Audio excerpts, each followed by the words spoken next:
जब भी हम कोई ट्रैकिंग शू खरीदने जाते हैं तो हमारे दिमाग में हज़ारों तरह के सवाल होते हैं।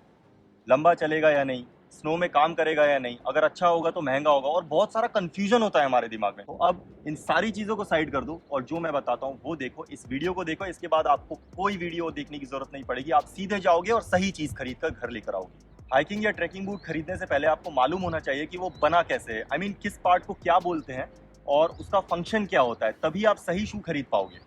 Warm, protection, traction, and keeping your feet dry. These are the four main functions of a hiking boot or trekking boot. लेकिन हाइकिंग बूट में और भी बहुत सारे पार्ट्स होते हैं अपार्ट फ्रॉम सोल, कुशन, अपर। हमें सिर्फ इतनी ही चीज़ें मालूम होती हैं, इसके अलावा बहुत सारी चीज़ें होती हैं। तो we will discuss each one of them in this video. तो let's start from the bottom. ये जो पार्ट है, इस पार्ट को हम सोल बोलते हैं, आप सभी को मालूम होगा। लेकिन ये सिर्फ एक सोल नहीं है, इसके अंदर भी बहुत सारे पार्ट्स होते हैं, वो सारे हम डिस्कस करते हैं। ये सबसे नीचे वाला जो पार्ट है, इसे हम लोग बोलते हैं आउटसोल, जो कि ग्राउंड के एक्चुअल कांटेक्ट में आता है। सेकंड, ये जो है, जो अपर के नीचे वाला हिस्सा है, जिसके ठीक ऊपर अपर है, शू का अपर मतलब ये और बॉटम सोल मतलब ये वाला जो पार्ट है, इसे हम बोलते हैं मिड सोल। और इसके अंदर एक सोल होता है जिसे हम बोलते हैं इन सोल, जो कि आप कई बार चेंज भी कर सकते हो, वो निकल भी जाता है और बहुत सारे शू में वो अंदर अटैच्ड होता है। तो फर्स्ट हम लोग डिस्कस करते हैं आउटसोल। ये जो शू का जो बॉटम मोस्ट पार्ट है, इसे हम लोग बोलते हैं आउटसोल। ये वो चीज़ है जो ग्राउंड के एक्चुअल कांटेक्ट में आता है। इसके फंक्शंस क्या होते हैं? इसके मेन फंक्शंस होते हैं traction, insulation, flexibility, durability and slip resistance. और भी बहुत सारे हैं, बट ये मेन फंक्शंस हैं। तो ये किस तरह से एग्जीक्यूट किए जाते हैं, ये अलग अलग मटेरियल पर डिपेंड करते हैं।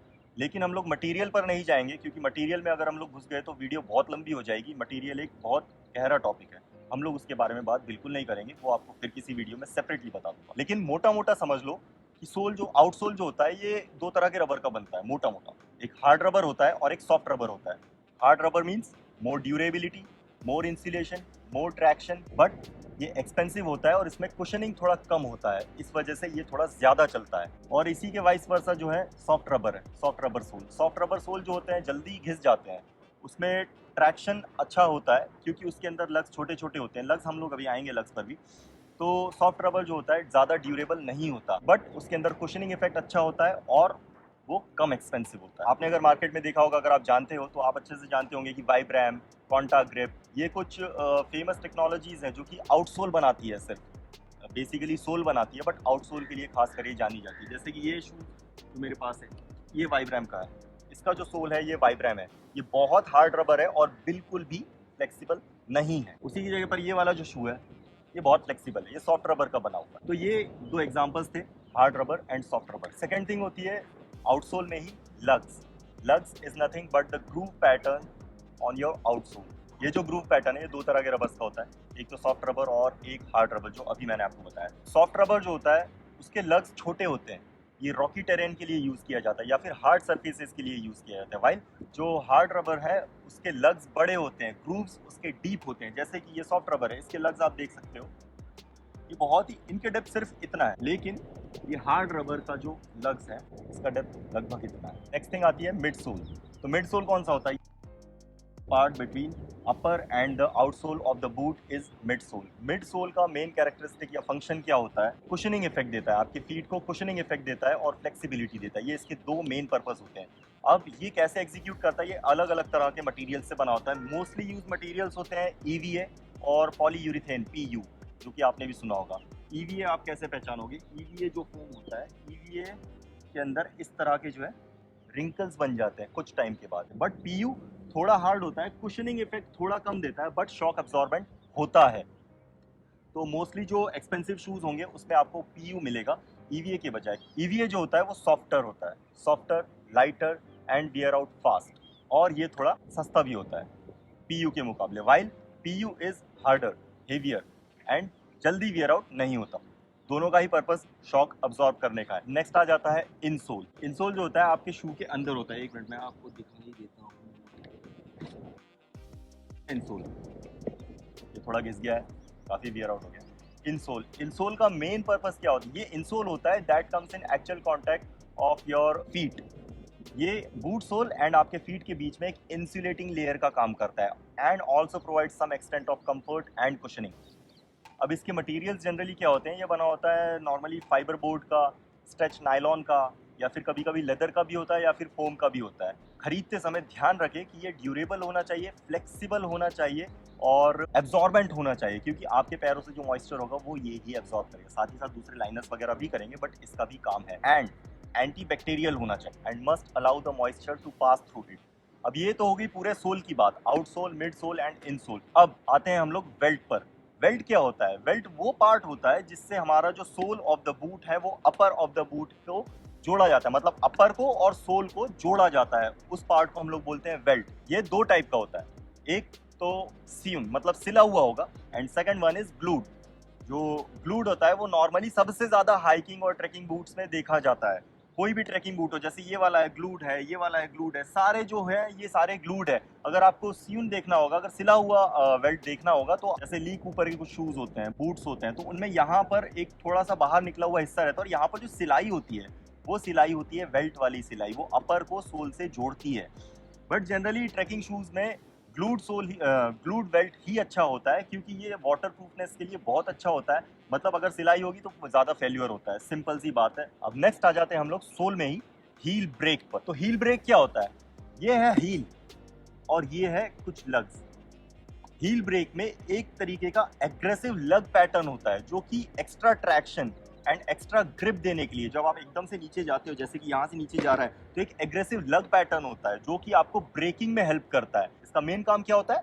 Breaking and to provide extra traction. सारे शूज में नहीं होता ये, आपको इनमें से किसी में भी नहीं दिखेगा, लेकिन क्योंकि ये माउंटेनियरिंग बूट है इसलिए इसमें दिया हुआ है। ये देखिए, ये जो एक पर्टिकुलर लग दिख रहा हुआ है, ये इस वाले लग से थोड़ा ऊपर है। ये वाला जो लग है थोड़ा नीचे, ये सारे भी ऊपर है, बट ये वाला थोड़ा ऊपर है। ये किस लिए है? ताकि ये जब डाउनहिल हो तो ये एक एक्स्ट्रा तरह का एक extra grip, extra traction provide कर सके, ताकि ब्रेकिंग में हेल्प हो जब हम लोग डाउनहिल ट्रैक कर रहे होते हैं। नेक्स्ट आ जाते हैं, सोल में ही होता है। सोल में एक चीज होती है रॉकर। रॉकर आपको दिखाई नहीं देगा, वैसे तो दिखाई देगा, बट रॉकर होता क्या है ये जान लो। ये शू है, ये कभी भी फ्लैट नहीं होगा, एकदम फ्लैट, बिल्कुल ऐसा। यहाँ से जो आपको कर्व दिखाई दे रहा है इस सोल में, ये होता है रॉकर। ये क्यों होता है? ये जब मूव करते हैं हम लोग तो इजीली मूव कर सके। थोड़ा सा रोलिंग इफेक्ट देता है, थोड़ा सा रोलिंग इफेक्ट, इससे आपकी फीट पर ज्यादा प्रेशर नहीं आता चलते समय।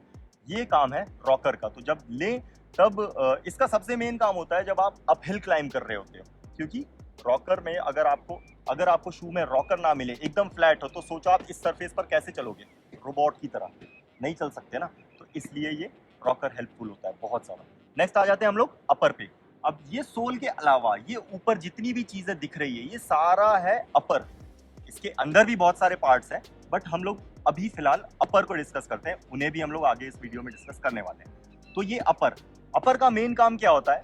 To provide warmth to your feet, to protect your feet from external elements, and it must allow your feet to breathe. अगर आपका शू प्रॉपर अच्छा ब्रीदिंग वाला नहीं रहा तो ये बहुत ज़्यादा अंदर मॉइस्चर बिल्डअप होगा, और ध्यान रखना जितना ज़्यादा मॉइस्चर अंदर बिल्डअप होगा उतना ज़्यादा ब्लिस्टर्स आपको होंगे। अगर आपको ब्लिस्टर्स अवॉइड करने हैं तो ऐसा शू खरीदना है जो बहुत ज़्यादा ब्रीदेबल। हालांकि अपर्स वाटरप्रूफ होते हैं, तो वाटरप्रूफ होने की वजह से इनकी ब्रीदेबिलिटी नॉन वाटरप्रूफ शूज के मुकाबले तो कम ही होती है, बट फिर भी बहुत सारे ट्रैकिंग शूज होते हैं जो कि ब्रीदेबल भी होते हैं।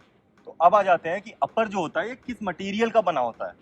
देखो, बहुत सारे मटेरियल्स का ये बना होता है, जैसे कि full grain leather, split grain leather, nylon, plastic और combination of different materials. Full grain leather जो होता है वो बहुत ज़्यादा कॉस्टली होता है, बट जो कॉम्बिनेशन वाला लेदर है, कॉम्बिनेशन लेदर जैसे स्प्लिट ग्रेन लेदर और फैब्रिक का कॉम्बिनेशन, इन चीज़ों में क्या होता है कि बहुत ज़्यादा सीलिंग होती है, जैसे कि इस शू में दिखाई दे रही है, ये बहुत ज़्यादा सिलाई वगैरह है, तो ये मोर प्रोन टू फेल्यूर होती है। ये वाटर प्रूफिंग करने में इनकी बहुत ज़्यादा मुश्किल होती है, क्योंकि जितना ज़्यादा सिलाई होगा, जितना ज़्यादा सीलिंग होगा, उतना ज़्यादा चलते समय ये पार्ट्स मूव करेंगे, और जब ये पार्ट्स मूव करेंगे तो इनमें वियर एंड टियर होगा, और सबसे पहले निकलने वाली चीज़ क्या होगी? सिलाई। यहाँ से आपके जूते का काम लगना चालू हो जाएगा। तो इस चीज़ को हम अवॉइड तो नहीं कर सकते, बिकॉज सीलिंग वाले बूट्स जो होते हैं, कॉम्बिनेशन लेदर, कॉम्बिनेशन मटेरियल वाले जो शूज़ होते हैं, वो मार्केट में थोड़े सस्ते मिल जाते हैं as compare to full grain leather. तो अब नेक्स्ट आ जाते हैं फास्टनिंग सिस्टम पर। फास्टनिंग सिस्टम क्या होता है? मतलब शू को लेस से बांधने वाला जो सिस्टम होता है, जो बांधने वाला जो सिस्टम होता है, उसको हम सिंपली फास्टनिंग सिस्टम बोलते हैं। अब ये अब इसका मेन काम क्या होता है? इसका मेन काम होता है to give you performance, to give you comfort while you hike, या आप किसी ट्रैक पर जाते हैं तो ये टाइट होना चाहिए। तो इसके बहुत सारे सिस्टम्स होते हैं। Depending on your fastening system your performance can be increased और डिक्रीज्ड बाय योर ट्रैक।